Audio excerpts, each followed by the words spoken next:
Are you getting this SF is not recognized error inside of your Visual Studio Code or when you're trying to do any type of Salesforce development?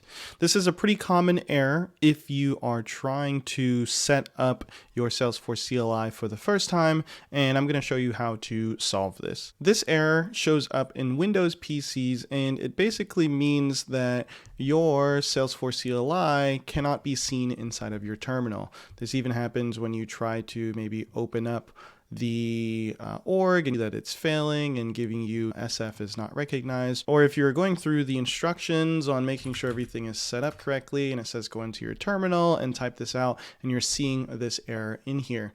So what you want to do to solve this is to set up your path. There's a few different ways to solve this. If you've just installed the Salesforce CLI, go ahead and restart your computer if you haven't already, and then jump back into your terminal and try it out. Try out this command. It's that SF-V right underneath here, and press enter, and hopefully that solves it. There are a bunch of checkboxes that you want to look at when you install the Salesforce CLI.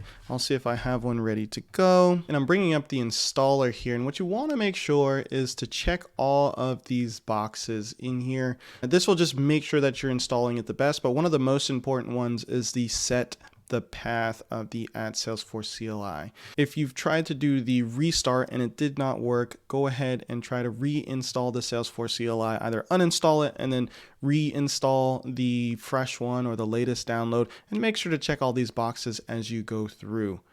If that does not work, we're going to need to add the path manually. To do that, we'll jump into the Windows section over here, or I actually like to use the little search bar.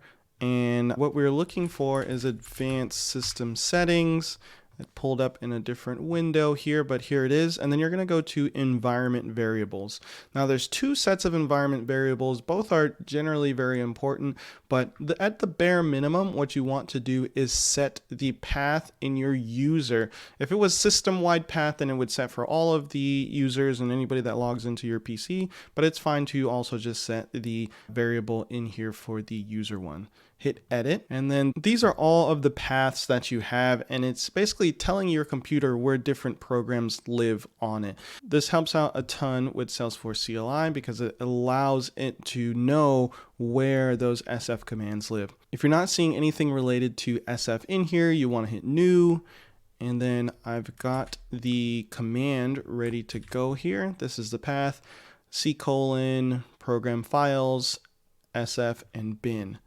And I'll go ahead and hit OK. That has updated. Hit OK again. And now to check to see if it works, we're going to open up a new terminal and try over here SF-V, and we can see that it has started to work. Now, in your VS Code, it may not pop up right away. You might actually have to restart it completely. Let's try that terminal one more time. SF-V. So it's not coming up in our VS Code. Let's close it out and then open it back up again.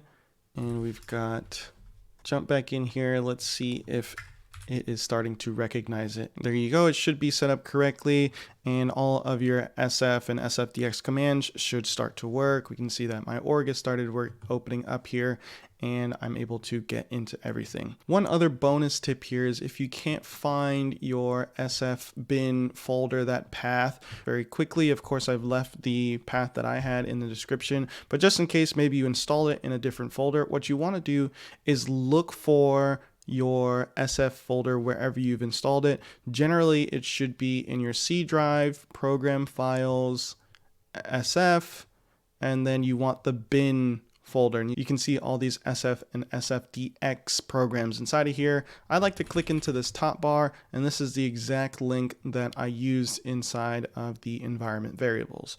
So it's easy to just jump in here. I'm going to add this to my system paths this time. Edit, new, paste that inside of there. This is the path that you're looking for if you've installed it into the default location. Drop that in. and now it is set up for everybody. If this video went a little fast, or you want to know even more about how Salesforce development is done, so that could be the Salesforce extension pack, running SOCL queries, or Apex Anonymous, I have a complete Salesforce 101 course that you can check out. Links in the description. If you're struggling with any Java errors inside of your VS Code or Salesforce CLI, check out this video where I walk through the full process of installing all of these tools to get you ready for Salesforce development. I'm Walters954. Thanks so much for watching, and remember, I believe in you.